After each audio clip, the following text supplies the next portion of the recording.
자, 신약성경 359페이지 히브리서의 말씀을 보도록 하겠습니다. 히브리서 6장 4절로 6절, 그리고 13절에서 15절, 그리고 19절에서 20절, 이렇게 세 부분을 오늘 좀 발췌해서 읽도록 하겠습니다. 먼저 히브리서 6장 4절로 6절까지의 말씀입니다. 같이 읽겠습니다. 시작. 한번 빛을 받고 하늘의 은사를 맛보고 성령에 참여한 바 되고 하나님의 선한 말씀과 내세의 능력을 맛보고도 타락한 자들은 다시 새롭게 하여 회개하게 할 수 없나니 이는 그들이 하나님의 아들을 다시 십자가에 못 박아 드러내놓고 욕되게 함이라. 13절에서 15절까지 같이 읽겠습니다. 시작. 하나님이 아브라함에게 약속하실 때 가리켜 맹세할 자가 자기보다 더 큰 이가 없으므로 자기를 가리켜 맹세하여 이르시되 내가 반드시 너에게 복주고 복주며 너를 번성하게 하고 번성하게 하리라 하셨더니 그가 이같이 오래 참아 약속을 받았느니라. 19절에서 20절까지 같이 읽습니다. 시작. 우리가 이 소망을 가지고 있는 것은 영혼의 닷 같아서 튼튼하고 견고하여 휘장 안에 들어가나니 그리로 앞서가신 예수께서 멜기세덱의 반차를 따라 영원히 대제사장이 되어 우리를 위하여 들어가셨느니라. 하나님의 말씀입니다. 아멘. 자, 이 히브리서 6장의 말씀 우리가 처음 읽은 4절부터 6절까지는 참 논란이 많은 구절 중에 하나입니다. 자, 도대체 하나님의 백성이 되었다가 다시 중간에 그 구원을 잃어버리고 타락을 할 수 있는가 없는가, 이거는 참 아직까지도 해결이 안 됐어요. 그렇게 생각하는 사람들도 있고 또 그렇게 생각하지 않는 사람들도 있습니다. 장로교 쪽에서는 한번 하나님이 선택하신 자는 반드시 구원에 이르게 된다, 이렇게 이제 생각을 하고 있고, 감리교 쪽에서는 아니다, 얼마든지 중간에 또 타락할 수가 있다, 이렇게 생각을 합니다. 끝이 안 나는 논쟁 중에 하나인데요. 저는 이 부분은 특별히 우리가 가룟 유다를 좀 생각을 해보면 좋겠어요. 가룟 유다라는 인물이 어떤 인물인가? 예수님의 12 제자 중에 한 사람이죠. 그렇죠? 그리고 예수님의 재정 담당자였습니다. 여러분, 재정 담당을 아무나 시키나요? 아니에요. 정말 신뢰할 만한 사람 시키고요. 똑똑한 사람을 시킵니다. 사실 가룟 유다는 거의 유일하게 예루살렘 출신이에요. 교육을 많이 받았고 또 셈에 빨랐고 또 그만큼 신뢰를 받는 사람이었어요. 그런데 가룟 유다의 마지막 모습은 우리가 너무도 잘 알고 있죠. 예수님을 배반하고 그 죄책감 때문에 스스로 목숨을 끊고 결국 배에 있는 창자가 다 바깥으로 튀어나올 정도로 그렇게 비참한 모습으로 죽음을 당하죠. 그래서 이 4절부터 6절까지는 무언가를 일반화시킨다는 그런 내용보다는 예수님의 제자들 중에서도 이렇게 타락한 자가 있었다.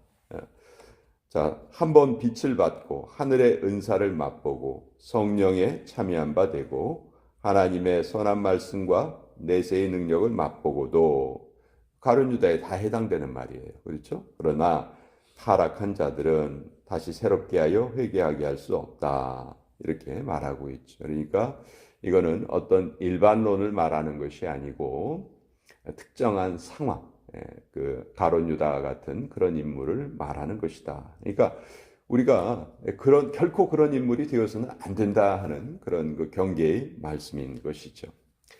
자, 오늘 두 번째 말씀, 아브라함의 복을 말하고 있습니다.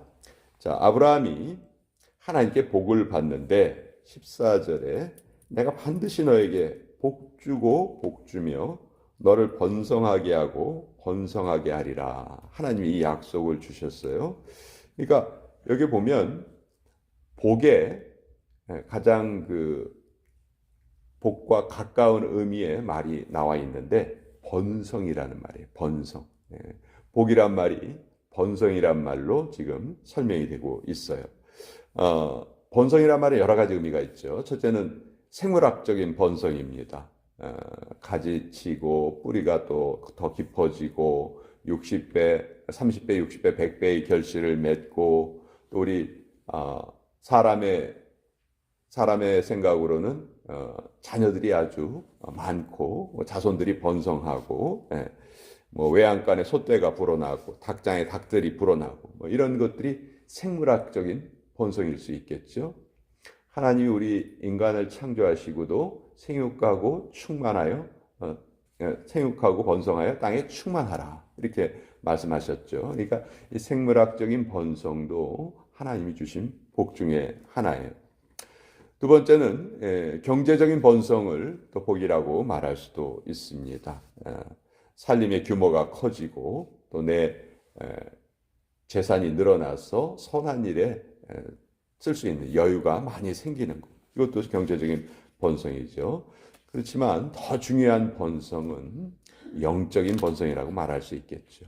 우리의 삶 가운데 점점 믿음이 더 크게 자라고 기쁨과 감사가 날이 갈수록 더 더해지고 주님을 위해서 우리가 애쓰고 수고하는 일들이 더 많아지고 이런 것이 영적인 번성이라고 할 수 있을 거예요. 그러니까 성경의 복은 이 세 가지를 다 의미합니다.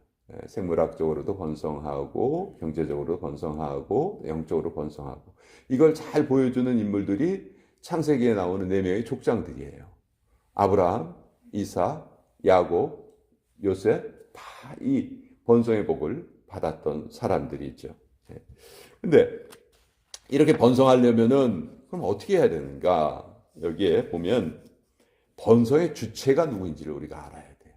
자, 우리가 이렇게 번성의 복을 받는데 누가 주신다고 한 거예요? 하나님이 번성의 주체라는 걸 우리가 알아야 돼요.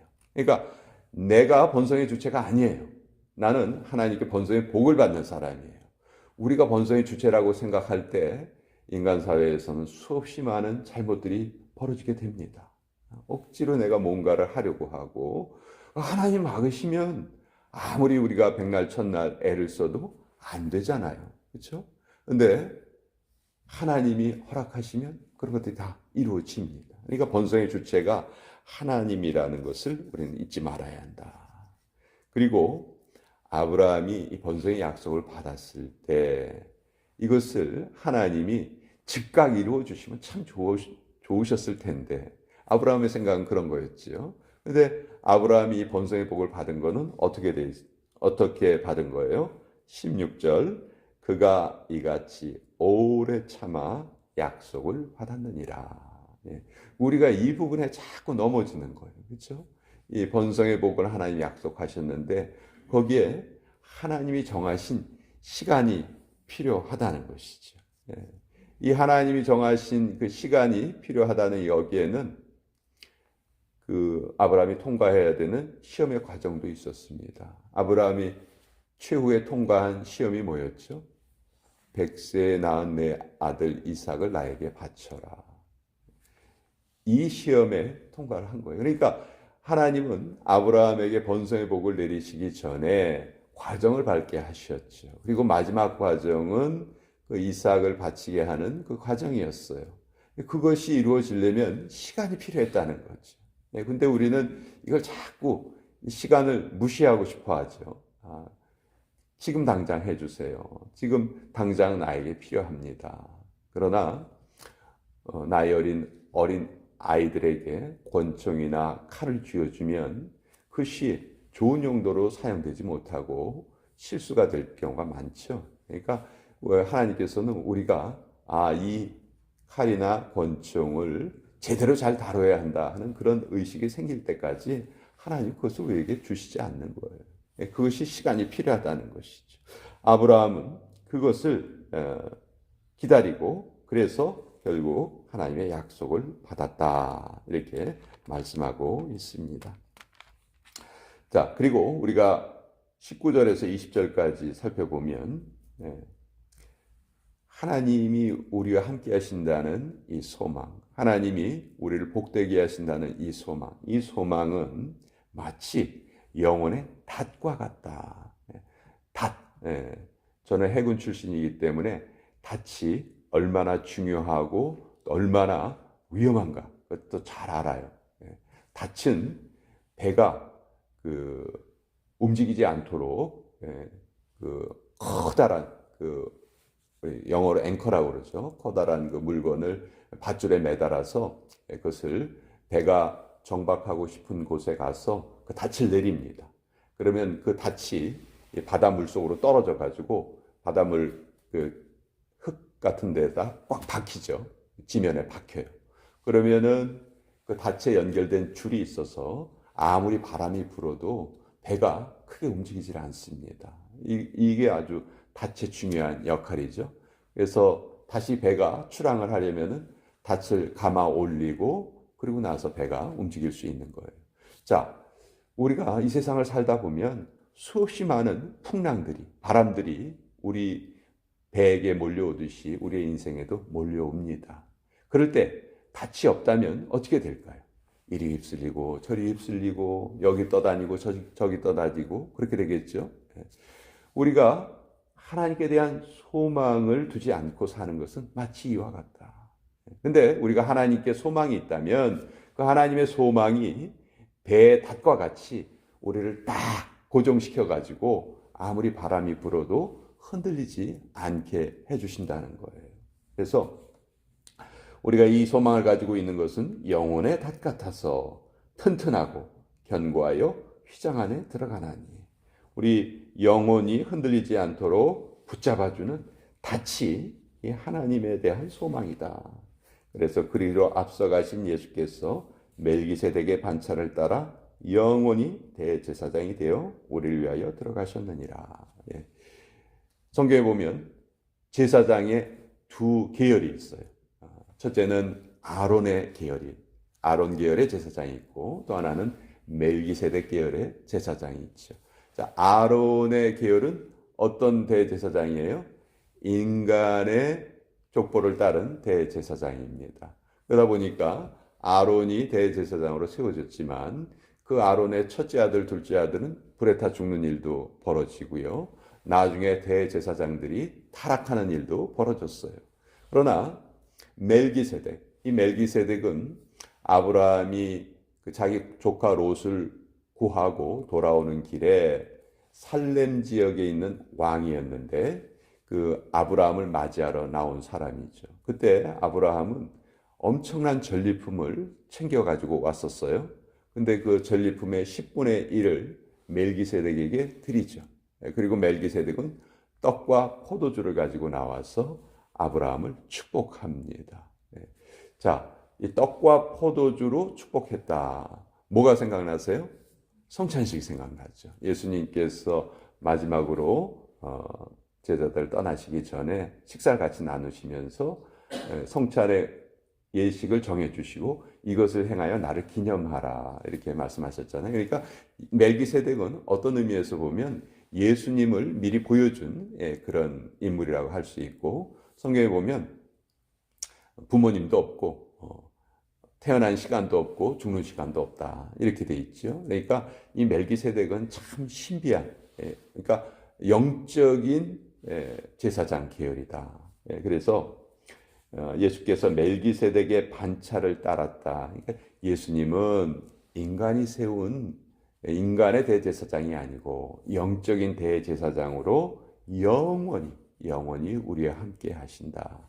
대제사장의 역할은 하나님께 우리 인간의 모든 죄를 대표해서 제사를 드리는 역할을 하잖아요. 그것이 대제사장의 역할이잖아요. 그러니까 히브리서는 신약에 기록되어 있지만 구약의 제사를 아주 잘 이해하는 사람이 이 히브리서를 쓴 거예요. 그래서 예수님이 바로 우리 구약 성경에 계시된 그 대제사장의 역할을 우리를 위해서 해주셨다. 그리고 이제 더 이상의 구약의 제사는 이제 더 이상 필요하지 않다. 왜? 예수님께서 그 제사를 완성하셨기 때문에 우리에게는 더 이상의 다른 제사가 필요 없다 하는 것을 이 히브리서가 우리에게 알려주고 있는 것이죠. 자, 그래서 오늘 몇 가지 히브리서 6장을 통해서 몇 가지를 알아봤습니다. 4절부터 6절까지는 구체적으로 가룟 유다를 지칭하고 있다.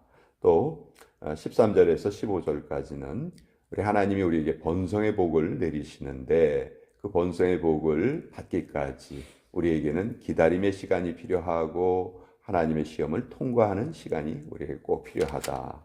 그리고 예수님은 이제 우리 영적인 제사장 역할을 담당하셔서 우리의 모든 죄를 예수님을 통해서 용서받을 수 있는 길을 열어놓으셨다. 그 예수님이 바로 우리의 구주가 되신다 하는 내용이었습니다. 이 내용 우리 같이 알아보았습니다.